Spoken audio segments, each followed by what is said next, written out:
감사합니다. 자, 우리 하늘 말씀 함께 보실 텐데요. 오늘 요한일서 5장 말씀 되겠습니다. 요한일서 5장 14절 말씀 독해. 우리 다 같이 하겠습니다. 시작. 내가 하나님의 아들의 이름을 믿는 너희에게 이것을 쓰는 것은 너희로 하여금 너희에게 영생이 있음을 알게 하려 함이라. 그를 향하여 우리가 가진 바 담대함이 이것이니 그의 뜻대로 무엇을 구하면 들으심이라. 우리가 무엇이든지 구하는 바를 들으시는 줄을 안즉 우리가 그에게 구한 그것을 얻은 줄을 또한 아느니라. 오늘 말씀의 제목은 파레시아입니다. 파레시아는 제가 조금 이따 말씀드리도록 하고요. 자, 믿음의 선포 함께 하겠습니다. 믿음은 긍정적입니다. 믿음은 창조적입니다. 믿음은 소망적입니다. 나는 믿음의 사람입니다. 나는 주 안에서 행복합니다. 아멘. 믿음의 아름다운 역사가 있기를 주님의 이름으로 축원드립니다. 요한일서 이제 우리가 거의 마지막 부분까지 왔는데요. 아마 오늘 말씀이 저와 여러분에게는 상당히 축복이 되는 말씀이 아닐까라는 생각이 들었습니다. 신앙의 어떤 영적 능력이 대개 몇 가지를 부분을 나타난다면 그것이 오늘 말씀은 기도고요. 이제 다음에는 이제 영적 전쟁에서 나타나는데 신앙의 능력이 이 기도로 나타난다면 오늘 이 말씀이 우리들에겐 정말 복된 말씀입니다. 여러분 잘 들으시고 우리들의 기도가 바로 오늘 이 말씀의 은혜로 다시 한번 새로워지고 응답받는 기도가 되시길 주님의 이름으로 축원드립니다. 아멘. 예. 어느 날 맹장염 환자가 병원에 수술을 하러 입원을 했습니다. 의사가 수술 준비를 하는데 이 환자가 수술복을 입은 채로 도망쳐서 밖으로 나갔습니다. 아니 수술실 밖에서 기도하는 남편을 기다리던 아내가 남편이 갑자기 수술복을 입고 밖으로 도망쳐 오니까 깜짝 놀랍니다. 그리고 묻습니다. 아니 여보, 왜 수술을 받지 않고 도망쳐 나왔어요? 이렇게 물으니까 남편이 대답합니다. 아니 당신 같으면 그 말을 듣고 안 도망쳐 나오겠어? 아니 도대체 뭐라 그랬는데요? 아 글쎄 간호사가 이렇게 말하는 거야. 처음 수술이라도 염려하지 마세요. 맹장은 간단한 수술이고 마취제 놓았으니까 하나도 안 아플 거예요. 그랬더니 아내가 말합니다. 아니 간호사가 수술 받기 전에 당연한 말을 했네요. 간호사는 원래 수술 받기 전에 그렇게 얘기해 주어요. 그래서 환자를 안심시켜 줍니다 라고 얘기했더니 남편이 화를 내면서 이렇게 말했습니다. 그 말을 누구에게 했냐가 중요하지 그 말을 나한테 한 게 아니라 젊은 의사에게 했단 말이야. 무슨 말인지 아시겠습니까? 지금 의사가 맹장수술 처음 한 사람이란 겁니다. 그러니까 그 사람한테 맡겨지는 거니까 겁났다라는 거죠. 뭐 저도 예전에 이런 비슷한 경험이 있습니다. 제가 대학부 때 담당 목사님이 제가 버스를 타고 교회까지 간다 그러는데 태워주시겠다 그러더라고요. 그래서 이문동에서부터 여의도까지 버스를 타는데 차를 타자마자 하얀 장갑을 끼시더라고요. 그러니까 겁이 나더라고요. 그래서 하얀 장갑을 이렇게 겁이 났고 그 다음에는 운전대를 붙들고 기도를 하시더라고요. 근데 기도를 했는데 하나도 편하지가 않아요. 더 겁이 나더라고요. 제가 그때 이문동부터 여의도까지 아마 옆에 붙들고 어떻게 갔는지 잘 모르겠어요. 목사님이 그러더라고요. 아주 초보 운전이라고. 자기가 시내를 관통하는 거 처음이라 그랬나? 그러니까 더 겁이 나서 제가 내가 기도했는데 겁나는 거는 참 몇 번 없는데 이때 참 기도하는데 겁난다라는 그런 생각이 들었습니다. 여러분 왜 그 환자가 수술복을 입고 도망쳤을까요? 수술실에서. 왜 기도를 했는데 옆에 탄 제가 더 겁이 났을까요? 그건 운전을 하는 운전기사죠. 운전하시는 분이나 수술하는 의사에 대한 신뢰를 제가 못했기 때문에 그렇습니다. 그러니까 믿어 의심치 않는 게 아니라 믿어 의심스럽다는 거죠. 그러니까 그분을 보니까 아이고 야 수술 잘 될까? 그분을 보니까 내가 이 차 타고 지금 정확히 목적지까지 갈까? 라고 그런 걱정이 되더라는 거예요. 실제로 우리 인생 가운데 누구를 믿는다는 것은 참 중요합니다. 제가 우리 집사님들 베테랑 집사님들 운전 타면은요, 와 너무 편하게 하세요. 그래서 그 차를 타면은요, 뭐 마음이 너무 편해서 뭐 한참 즐겁게 웃다가 가는 것. 누군가를 신뢰할 때 그 사람과 함께 있는 것이 훨씬 기쁘고 복되고 평안하다라는 겁니다.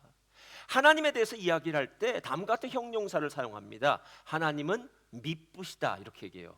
그럼 미쁘시다는 말은 믿어 의심치 않다라는 말이에요. 그러니까 하나님 믿을 만하다라는 거예요. 그러니까 여러분이 다른 세상의 어떤 것은 뭐 믿었다가 나중에 뭐 배신을 당하고 믿는 도끼에 발등도 찍히고 뭐 여러 가지 이야기를 할지 몰라도 하나님만은 그렇지 않다는 거예요. 하나님 믿은 사람들은 반드시 끝까지 그 하나님을 믿었기 때문에 하나님이 주신 모든 복을 누릴 줄 믿습니다. 아멘. 예. 자, 오늘 제목은 파레시아예요. 파레시아라는 말의 뜻은 담대함이라는 헬라어입니다. 그런데 이 파레시아라는 말이 제일 많이 성경에 나온 책은 사도행전입니다. 사도행전 2장을 보면은 사도 베드로가 대제사장들과 바리새인들 앞에서요, 공회 앞에서 설교를 하기 시작합니다. 너희들이 예수를 십자가에 못 박았는데 그 예수를 하나님이 살리셨어. 그리고 우리는 그 살아나신 예수 그리스도의 증인이야 라고 얘기할 때, 그가 담대하게 하나님의 나라를 선포할 때, 예수를 증거할 때 그때 썼던 말이 담대함이에요. 근데 거기만 나오는 게 아니에요. 계속 사도들의 사역마다 나타나다 마지막 28장은 사도 바울이 마지막 땅끝이라고 그 당시엔 얘기할 수 있죠. 로마에 가서 이제 로마의 새방에서 이태 동안 2년 동안 살면서요, 그가 그때 복음을 전할 때 썼던 단어가 이렇습니다. 거침없이, 그 다음엔요, 최강훈 집사님 뭘까요? 요건데 오늘 제목 파레시아, 담대하게, 거침없이 담대하게요. 거침없이 담대하게 하나님의 나라를 전하였더라라는 거예요. 그러니까 담대하게라는 말은 성령과 뗄래야 뗄 수 없는 말이에요. 예수님의 제자들은 예수님이 십자가에 달려 죽으실 때요, 다 두려웠습니다. 아니, 예수님은 지금 위대한 기적을 베푸시고 바리새인들, 대제사장들 이런 사람들도 꼼짝 못하게 할 권세를 갖고 있는 분이 지금 십자가에서 정말 연약하게 죽는 그 모습을 보면서, 야, 예수님도 저렇게 죽을 수 있다면 우리는 아이고야 안 되겠다. 그래서 다 숨고요. 심지어 베드로는 계집 여종 앞에서 나 예수 그리스도 몰라 맹세하고 저주하면서 예수를 부인하지 않습니까? 그렇게 두려웠던 제자들이 단 며칠 만에 변화되어서 그렇게 담대하게 복음을 전할 수 있었던 이유, 그 이유는 바로 성령 받았기 때문에 그렇습니다. 성령 충만은 예수 충만이고 성령 충만은 능력 충만입니다. 할렐루야. 그러니까 능력이 있으니까 담대해졌다라는 거죠. 그래서 오늘 말씀해 보시면요, 14절 아주 유명한 말씀입니다. 이 말씀 꼭 외워야 되는데요, 시작. 그를 향하여 우리가 가진 바 담대함이 이것이니 그의 뜻대로 무엇을 구하면 들으심이라. 자, 이 말 여러분 꼭 외우시기 바랍니다. 오늘은 이 담대함이, 그러니까 성령 충만으로 인해서 내 마음이 담대해진 것이 어떤 적용점으로 왔느냐 하면 기도할 때 그렇다라는 거예요. 그러니까 우리가 기도의 자리로 나아갈 때 우리는 담대해집니다. 할렐루야. 그런데 이게 조금은 아닌 것 같기도 해요. 왜냐하면 우리가 기도의 자리에 나갈 때 담대하십니까? 제가 많은 분들을 보니까 기도할 때 이렇게, 목사님 제가 요즘 하나님 뜻대로 안 살아서, 요즘 제가 하나님을 기쁘시게 하는 일도 별로 하지 않고, 이런 부족한 자가 무슨 기도의 자리로 나가겠습니까? 다른 사람 시키십시오. 막 이렇게 얘기해. 여러분, 우리는 우리 때문에라도 담대함이 없어요. 아니면 목사님 그 일일이 하나님 앞에 어떻게 다 얘기합니까? 대충 우리가 해결할 수 있는 건 우리 쪽에서 해결하고 하나님께 맡기고, 약은 약사에게, 진료는 의사에게, 이런 식으로 생각하는 사람들이라면 이 담대하게라는 말은 전혀 맞지 않을 것 같아요. 여러분, 오늘 만약에 여러분 마음 가운데 기도의 자리로 나아갈 때마다 뭔가 걸려들고 뭔가가 그렇다면 오늘 이 말씀 잘 보라는 거예요. 그를 향하여 우리가 가진 바 담대함이 이것이니 그의 뜻대로 무엇을 구하면 다 들으신다. 담대함으로 나아갈 때 하나님 들으시는 줄 믿습니다. 그럼 이제 우리는 이런 질문을 해야 돼요. 그럼 어떻게 하면 담대해지고 어떻게 하면 성령 충만해집니까? 라고 물을 때 디모데후서 3장 15절 16절에는 여러분 한번 들어보셨을 이야기입니다. 모든 성경은 하나님의 감동하심으로 된 것이다, 이렇게 얘기해요. 이 감동하신다는 말이 영어에서는 inspiration입니다. 그러니까 inspiration이라는 것은 in는 안으로, 스피릿은 성령이죠. 성령이 말씀 안으로 들어갔다라는 거예요.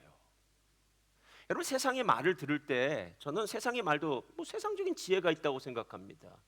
누군가에게 투자를 해라라는 이야기를 들을 수 있고, 누군가에게 어디 집을 사라, 아니면 누군가에게 어느 직장을 가져라, 이런저런 조언할 수 있습니다. 우리 자녀라면 어느 학교가 좋다더라, 어느 학교는 이렇다더라, 어느 가해 선생님 좋다더라, 이런 여러 가지 얘기를 할 수 있습니다. 여러분, 전 그게 인간적인 지혜라고 생각해요. 그게 나쁘진 않습니다. 그러나 여러분 100% 신뢰할 만하진 않습니다. 왜냐하면 사람이기 때문에 그래요. 사람은 완전한 존재가 아닙니다. 아무리 많은 정보를 갖고 있다고 하더라도요. 벌써 우리는 몇 년 전에 IMF가 아니라 코로나 겪지 않았습니까?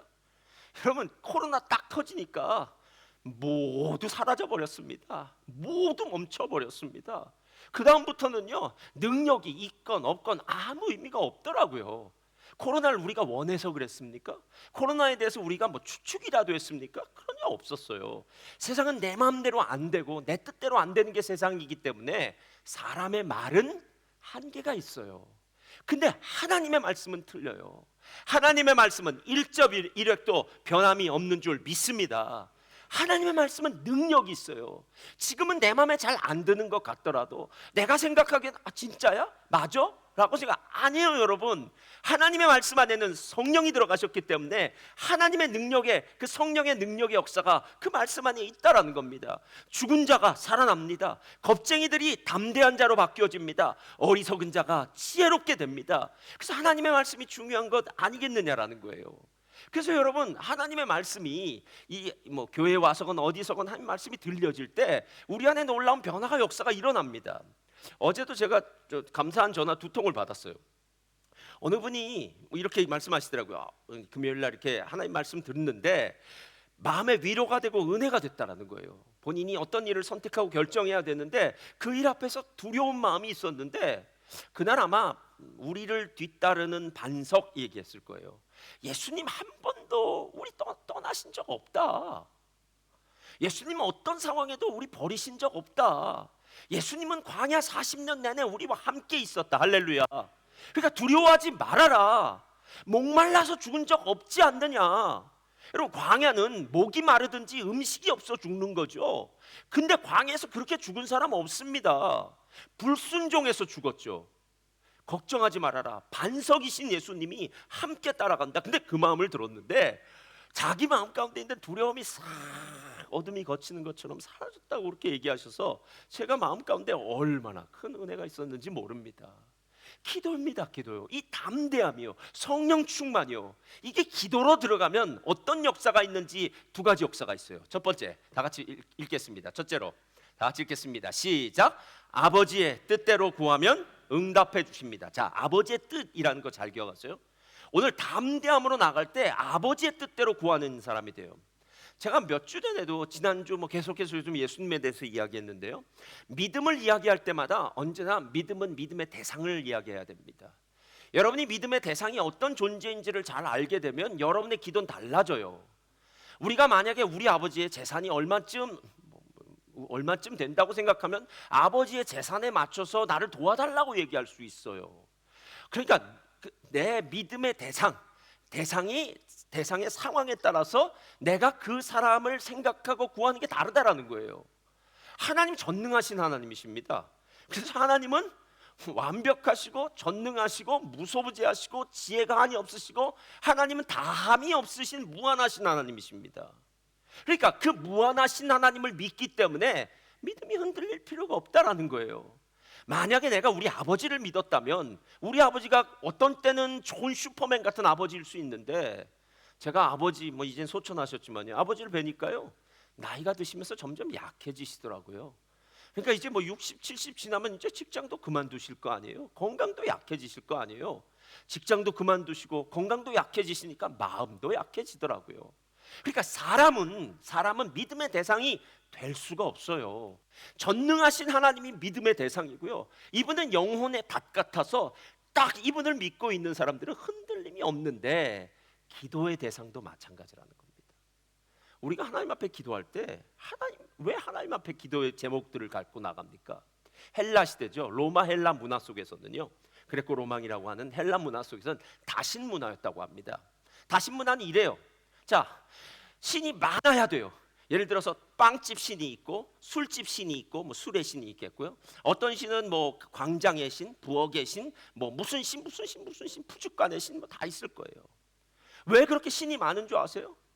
신이 전능하다고 생각하지 않고 신이 자기 스페셜리스트죠. 그 특별한 그 분야에서만 능력이 있다고 생각하는 거예요. 그래서 내가 많은 신을 섬기면 섬길수록 나는 다양한 부분에서 그 사람들의 필요를 다 가져올 수 있다고 생각합니다. 근데 성경은 뭐라고 이야기합니까? 모든 신 필요 없다. 오직 한 분 전능하신 하나님만 있으면 되는 것 아니겠느냐라는 거예요. 그래서 우리가 주기도문에서 얘기할 때 제일 먼저 기도의 대상에 대해서 이렇게 얘기합니다. 하늘에 계신 우리 아버지요, 이렇게 얘기해요. 여기서는 하늘에 계시다는 것과 우리 아버지란 게 중요해요. 하늘에 계시다는 것은 초월적인 의미예요. 초월을 제가 이렇게 해석해 놨어요. 한번 다 같이 읽어볼까요? 시작. 이성과 지식과 경험을 넘어 계시는 전능하신 존재. 자, 이성과 지식과 경험. 여러분 자녀들 어떻게 키우십니까? 요즘은 인터넷으로 AI한테 물어보면 됩니다. 예전에는 책 보든지 아니면 부모님한테 물어보든지 먼저 아이를 키운 친구들한테 물어보겠죠. 여러분 직장생활 어떻게 하십니까? 사업은 어떻게 하고 계십니까? 여러분 지금 하고 있는 모든 일은 이성과 지식과 경험을 가지고 하는 거예요. 여러분 그건 그리스도인의 삶이 아닙니다. 하나님이 초월한 존재라는 건 이 땅엔 어떤 일을 해도 다 문제가 있다라는 거예요. 어떤 일을 해도요. 왜냐하면 땅에 속한 일들의 결론이 다 그래요. 다 마지막엔 허무해요. 땅은 끝이 있잖아요, 여러분. 예? 죽음이라는 끝 앞에서는요 모든 게 다 허무해져요. 그래서 죽음의 그림자만 슬쩍 우리들에게 비추어져도 우리가 얼마나 덜덜 떴는지 모릅니다. 몸에 좀 이상이 있는 것 같습니다. 정밀 검사를 좀 받아봐야 되겠습니다. 여러분 이 소리 한번 듣고 나면요 그날 저녁에 집에 가서는 잠 한숨도 못 잡니다. 여러분 이 땅은 그래요. 그러나 하나님은 그렇지 않다라는 거예요. 그래서 우리의 기도의 대상이 초월하신 분, 이성과 지식과 경험을 뛰어넘는 분이기 때문에 우리가 모든 걸 하나님께 기도할 수 있는 거 아닙니까? 전능하신 하나님이 전능하시기 때문에 우리의 모든 기도를 들으시고 응답해 줄 줄 믿습니다. 자, 이게 초월한 거예요. 그러면 그 다음에 우리 아버지란 뜻은 이래요. 우리 아버지 다 같이 한번 읽어보겠습니다. 시작. 뗄래야 뗄 수 없는 친밀한 존재. 아버지와 아들의 관계는 천륜이라고 얘기하지 않습니까? 하늘이 맺어주신 관계예요. 그래서 제가 제일 힘들고 어려우면요, 만약 우리 지금 어머님 살아계시지만 제가 제일 진짜 힘들고 어려우면 저희 어머니 찾아가면 돼요. 어머니는요 어쩌면 자기 생명보다도 나를 위해 다 해주실 거예요. 생명의 값을 치른다고 해도 저를 위해서 해주실 분이에요. 반대로 제가 제 자식에게도 그렇겠죠. 뗄래야 뗄 수 없는 친밀한 존재. 그러니까 하나님이 초월한 존재로 모든 것을 하실 수 있는데 그분이 내 아버지라면 아이고 이 얘기는 다 끝난 거죠. 그분 앞에 모든 필요를 구하면 그분이 해결해 주지 않겠느냐라는 거예요. 밖에 나가면 한 나라의 대통령일 수 있습니다. 수만 명의 직원을 거느린 글로벌 기업의 CEO 같은 정말 감히 범접하기 힘든 유명한 사람, 높은 사람일 수 있습니다. 그러나 그 사람이 내 아버지라면 여러분 어떻게 하시겠습니까? 내 아버지라면요. 게다가 하늘에 계신 우리 아버지여라고, 아버지는 우리가 아버지가 아니라 아버지예요. 아바라는 말은 아빠라는 말이 더 맞습니다. 그러니까 어린 아이들이 마치 아빠를 슈퍼맨이라고 생각해서 우리 아빠요 다 할 수 있어요. 우리 아빠요 이것도 해요 저것도 해요 라고 얘기하는 것처럼 하나님과 나와의 그 친밀한 관계가 아버지라면 뭐가 문제가 있겠느냐라는 거예요. 이 이야기를 13절에 이렇게 쓰고 있어요. 13절 다 같이 읽겠습니다. 시작. 내가 하나님의 아들의 이름을 믿는 너희에게 이것을 쓰는 것은 너희로 하여금 너희에게 영생이 있음을. 제가 이제 여러분 성경책 읽을 때 보면 맨날 동그라미를 좀 쳤으면 좋겠다고 생각 얘기하는데 아들의 이름을 믿는 동그라미를 쳐야 되고요. 뒤에 영생 동그라미 쳐야 돼요. 연복음 1장 12절 이렇게 얘기합니다. 영접하는 자 곧 그 이름을 믿는 자들에겐 하나님의 자녀가 되는 권세를 주었다고 얘기해요. 여러분 하나님의 자녀란 건 이렇게 생각하시면 돼요. 우린 본래 하나님의 자녀가 아니라 사탄의 자녀입니다. 내 아비 사단과 똑같은 짓을 합니다. 그냥 허무한 헛된 일을 하다 가는 거예요.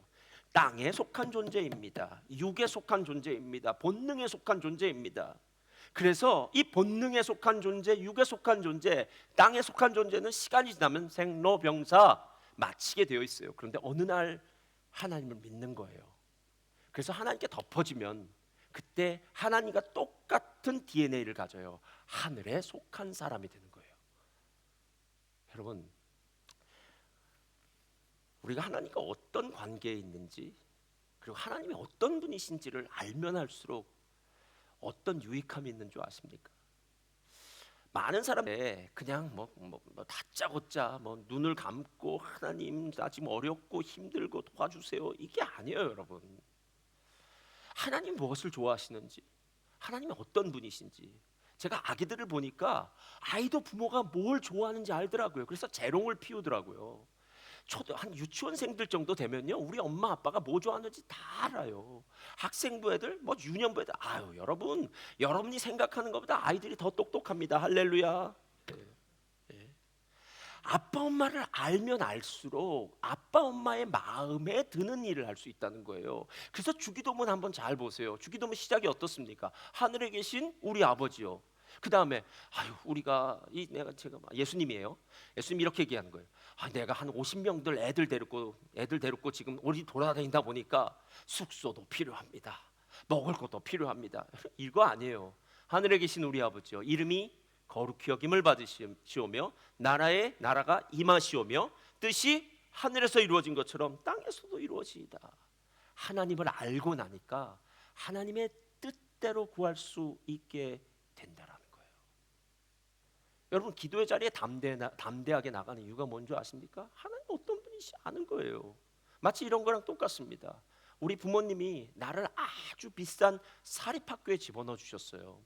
그런데 오늘 선생님이 이렇게 얘기하는 거예요. 자, 내일은 어떤 교재가 필요하니까 집에서 50불씩 가져와서 교재 대금을 내야 돼 라고 얘기했어요. 근데 이 아이가 집에 가서 아빠한테 50불을 달라고 못하는 거예요.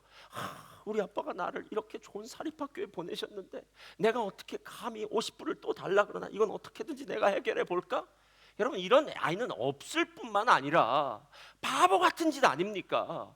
사립학교에 보내주셨다면 그 학교에 필요하다는 거, 공부하는데 필요한 것들은 당연히 주시지 않겠습니까? 그때 그 아이가 아버지한테 아빠, 학교에서요 교재를 사라고 합니다 라고 얘기할 때 담대하게 아버지의 뜻대로 기도한다라는 이야기예요. 실제로 우리가 하나님을 모르기 때문에 하나님의 뜻대로 기도 못한다는 거 아십니까?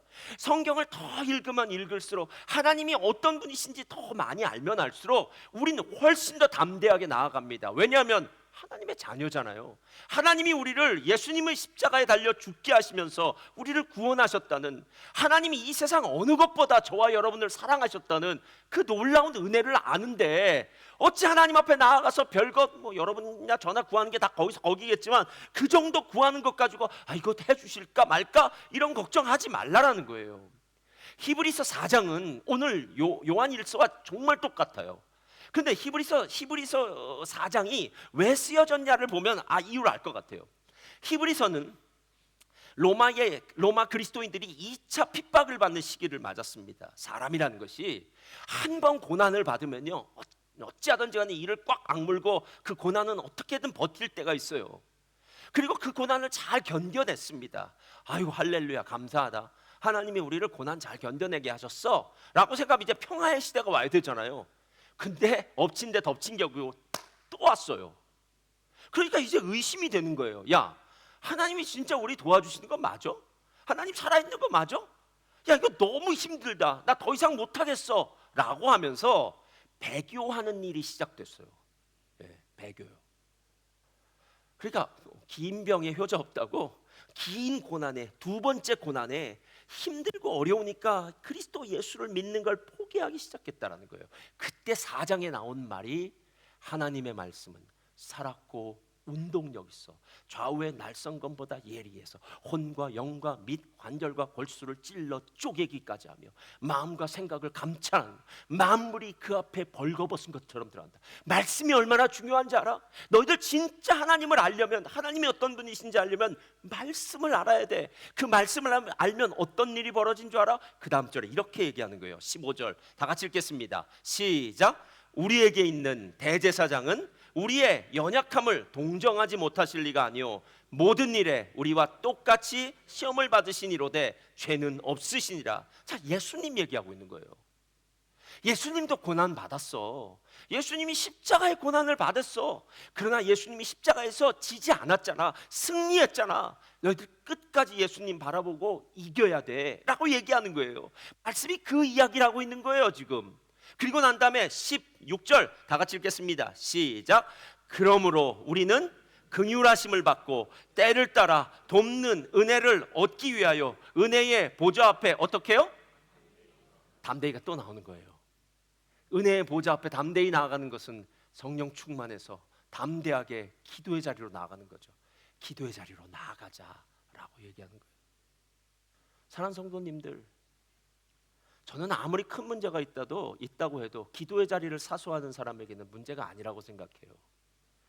저도 인생 가운데 여러 가지 어려운 문제들을 만났는데요, 그때마다 하나님께서 기도의 자리를 사수하게 하시더라고요. 때로는 한 3개월 정도 그렇게 기도한 적도 있고요, 밤마다. 때로는 매일 마을에서 그렇게 혼자서 기도한 적이 있어요. 그땐 너무너무 힘들어서 뭐 기도도 잘 되지 않아요. 여러분, 우리에게 있는 문제들이 그렇다고요. 때로는 그 문제가 정말 뭐라 그럴까요? 쓰나미처럼 밀려와서 그 문제에 침몰하는 것 같아요. 더 이상 벗어날 수도 없을 것 같아요. 이길 수도 없을 것 같아요. 그럼에도 불구하고 기도의 자리를 사수하는 거예요. 우리는 긍휼하심을 받고 때를 따라 돕는 은혜, 예수님의 은혜 있지 않니? 은혜의 보좌 앞에 담대히 나아가라. 성령이 하신 일 담대하게 하나님의 뜻대로 구하는 기도가 된다는 거예요. 1662년 스코틀랜드의 목사였던 데이비드 딕슨이 임종을 앞두고 50년 된 친구죠. 50년 된 가까운 친구가 그의 상태를 보기 위해서 병문안으로 옵니다. 이제 거의 임종 상태가 됐어요. 그때 80세였던 딕슨 목사님이 그 친구에게 이렇게 얘기했답니다. 나는 내 모든 선한 행위와 악한 행위를 한데 모아서 던져버리고 그 어느 쪽에서부터도 다 도망쳐서 예수 그리스도께 내 몸을 맡겼어. 그리고 그분 안에서 지금 나는 달콤한 평안을 누리고 있다네. 인생을 살다 보면요, 내가 잘한 일도 있어요. 하나님 앞에 자랑하고 싶은 일도 있어요. 뭐 정말 뭐라 할까, 진짜 자랑할 만한 일이요. 근데 때론 나의 삶 가운데 창피한 일도 있어요. 그래서 우리는 나이가 들면서 추억을 파먹고 살잖아요. 그러면 잘났던 일 막 얘기할 때, 내가 옛날에 한국에 있을 때 금송아지 뭐 그거 가지고 있었다고 좀 얘기할 수 있고, 아니면 뭐 옛날 군대 가서 고생한 얘기, 뭐 남자를 뻔하게 좀 맨날 그런 얘기하고 이렇게 살 수 있어요. 근데 이 딕슨 목사님 뭐라, 이거 다 버려버렸다는 거예요. 그리고 나는 예수 그리스도께 내 몸을 맡겼어. 그리고 그분 안에서 지금 나는 하나님의 달콤한 평안을 느끼고 있다는 것. 여러분, 이게 바로 하나님의 보좌 앞으로 나간 사람들이 매일매일 응답받는 놀라운 축복의 역사다라는 거예요. 여기서 끝나지 않고요, 이제 우리가 성경에서 기도할 때마다 제일 의문이 들었던 문제를 이제 해결할 텐데요. 두 번째, 다 같이 읽겠습니다. 시작. 무엇이든지 구하면 응답해 주십니다. 여러분, 무엇이든지 구한다고 얘기할 때 어떤 생각이 드십니까? 아까 처음에 제가 이야기했는데요, 무엇이든지라는 말은 저는 잘 이해가 가지 않았습니다. 왜냐하면 저도 기도한 많은 것들이 있는데 하나님이 무엇이든지 다 들어준 기억이 없는 것 같아요. 그래서 하나님, 도대체 무엇이든지가 어떤 의미입니까? 오늘 16절을 보니까 우리가 무엇이든지 구하는 바를 들으시는 줄을 안즉 우리가 그에게 구한 그것을 얻은 줄을 또한 아느니라 라고 얘기했는데, 하나님, 무엇이든지가 어떤 의미입니까? 라고 하나님께 질문을 던졌어요. 그랬더니 하나님이 무엇이든지에 대한 해석을 성경으로 가르쳐 주시더라고요. 요한복음 14장부터 16장, 17장까지인데요. 14장부터 17장을 다락방 강화라고 해요. 예수님 마지막 돌아가시기 전에 다락방에서 제자들을 불러놓고 아주 특별한 얘기를 하세요. 근데 14장과 15장과 16장에 세 번 등장해요. 14장 14절 다 같이 읽겠습니다. 14장 14절 시작. 내 이름으로 무엇을 내게 구하면 내가 행하리. 자, 무엇으로 구하라고요? 예수 이름으로요. 무엇인지 구하는 거예요. 자, 근데 제 말을 이제 잘 들으세요. 우리는 기도를 할 때 예수님과 상관없는 내 마음으로 다 내용물을 채워 넣습니다. 하나님은 내 자녀가 지금 어느 학교를 갈지 어디를 갈지 하나님이 아실 거예요. 근데 먼저 내가 던져 놓는 거예요. 하나님, 하나님 세상 일 잘 모르시겠지만, 또 멜번에 있는 학교 상황은 하나님 잘 모르시겠지만 저는 정말 잘합니다. 왜냐하면 제 주변에는 그 사람들이 많아서 제가 정보 킹입니다. 이렇게 얘기하고, 하나님 요 학교를 가야 됩니다. 이렇게 얘기하고 마지막에 예수님의 이름으로 기도드립니다. 이거 하지 말라는 거예요. 예. 이건 말은 예수님의 이름으로 기도해 놓고 지가 하고 싶은 거 하는 거예요, 여러분. 예수님의 이름으로 기도한다는 것은 무슨 말이냐면요, 피카소가 그림을 그려놓고 밑에 피카소라는 사인을 하는 것과 똑같아요. 피카소가 그린 그림이니까 피카소로 사인을 했겠죠. 피카소가 아주 나쁜 사기꾼이라서 딴 사람들 보러 그림을 그려오라고 하고 그 밑에 자기가 피카소 이렇게 써놓으면 이건 가짜죠. 여러분, 내용물도 예수 그리스도의 이름이에요. 예수의 흔적이 있어야 돼요. 예수의 향기가 있어야 돼요. 그래서 아까 주기도문을 제가 얘기했잖아요. 주기도문의 앞에 부분은 하나님 나라를 위한 청원, 주기도문의 뒤에 부분은 이웃을 향한 청원이에요. 그래서 하나님 나라에 대한 청원, 하늘에 계신 우리 아버지여 이름이 거룩히 여김을 받으시오며 나라가 임하시오며 뜻이 하늘에서 이루어진 것처럼 땅에서도 이루어지이다. 우리에 대한 청원, 오늘날 우리에게 일용할 양식을 주셨고 우리가 우리에게 죄 지은 자를 사하여 준 것 같이 우리의 죄를 사하여 주시고 우리를 시험에 들지 말게 하시고 다만 악에서 구하시옵소서. 여러분, 거기에는 예수님이 나 지금 먹을 게 필요한데요, 당장 이 사람들을 어떻게 살릴지, 이 사람들을 운영하려면 제가 좀 정비가 참 많이 듭니다. 하나님 그거 아시잖아요. 왜 하나님 저에게 이런 인간들 붙여주셔가지고 제가 왜 내가 이 걱정과 염려와 두려움 가운데, 이게 아니라 하나님 하실 수 있습니다. 하나님의 나라가 서야 되고요, 우린 하나님의 나라를 위해서 모였고요, 그리고 하나님 특별히 우리 가운데 우리 힘으로 안 되는 것들이 있어요. 우리의 죄를 용서해 주시고요, 우리의 삶의 매일매일을 책임져 주시고요, 우리 서로 간에 정말 악한 영적 세력이 혹시라도 들어와서 가로막는 거 막아 주시옵소서. 그리고 예수님의 이름으로 기도하는 거예요. 이게 예수님의 이름이에요. 그래서 여러분, 예수님의 이름으로 기도한다고 할 때 나의 기도의 내용을 한번 체크해 보세요. 진짜 여러분이 원하시는 겁니까? 아니면 예수님의 향기가 나는 겁니까? 두 번째가 있어요. 15장이에요. 이건 아까 좀 전에 14장인데 15장 7절 다 같이 읽겠습니다. 시작. 너희가 내 안에 거하고 내 말이 너희 안에 거하면 무엇이든지 원하는 대로 구하라. 그리하면이라. 자, 말씀대로 구하라요. 두 번째 조건은 말씀 안에 거하고 말씀대로 구하는 거예요. 그러니까 말씀이 근거가 되라는 거예요. 그러니까 만약에 하나님이 이 부분에 대해서는 책임져 주신다, 무엇을 먹을까 무엇을 마실까 염려하라 말아라? 염려하지 말라 그랬잖아요. 그런 거 구하는 거 이방인들이 구하는 거야. 너희는 오직 그의 나라와 그의 뜻을 구하라, 의를 구하라. 그리하면 이 모든 것, 이방인이 먹고 살 거 내가 다 책임져 줄게, 걱정하지 말라고 얘기하는데, 우리는 아직도 똑같이 먹고 사는 문제, 뭐 여러 가지 내 삶에 있는 자질구레한 문제, 이것으로 내 기도를 전부 채우는 일을 하지 말라라는 거예요. 저도 예전에 한 20년 전에는 purpose driven church죠. 목적이 이끄는 교회, 목적이 이끄는 삶, 이게 많이 유행했던 적이 있어요. 작년에 한국에 나가 보니까 이 책이 있더라고요. 목적이 이끄는 삶 365일, 이게 있더라고요. 그래서 365일을 말씀을 써놓고 그 밑에 쫙 릭 워렌 목사님이겠죠. 이렇게 그날 이야기들을 써놔요. 그래서 제가 책을 샀으니까 첫 번째 장 열어보지 않았겠습니까? 1월 1일 첫 번째 날의 제목이 이거예요. 당신의 삶 중심에 누가 계신가요? 이렇게 얘기하는 거예요. 내 삶의 중심에 누가 계십니까? 여러분, 이스라엘 사람들은요, 쉐마라고 해서 들으라 이스라엘아, 주 여호와는 오직 한 분이시니 너는 마음을 다하고 뜻을 다하고 성품을 다하여 주 너의 하나님을 사랑하라, 이걸 귀에 못이 박히도록 이스라엘 자녀들의 삶 가운데 다른 건 다 잊어버려도 이건 잊지 못하게 하도록, 심지어는 조그만 그 상자 같은 걸 만들어서 거기에 이 글자를 써넣어서 지킬 정도로 해요. 우리는요, 여러분, 우리 자녀 양육 다시 해야 됩니다. 공부를 잘하고 못하는 것은 의미 없습니다, 여러분. 예수가 의미가 있으니까 그 다음이 의미가 생기는 거예요. 예수가 없는데 무슨 의미가 있습니까? 저는 잘하고 훌륭하면 바빠져요, 여러분. 바빠지면 돈을 많이 벌어요. 돈을 많이 벌으면 돈을 많이 써야 돼요.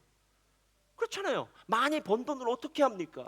그러면 하나님 일할 일은 더 없어져요, 여러분.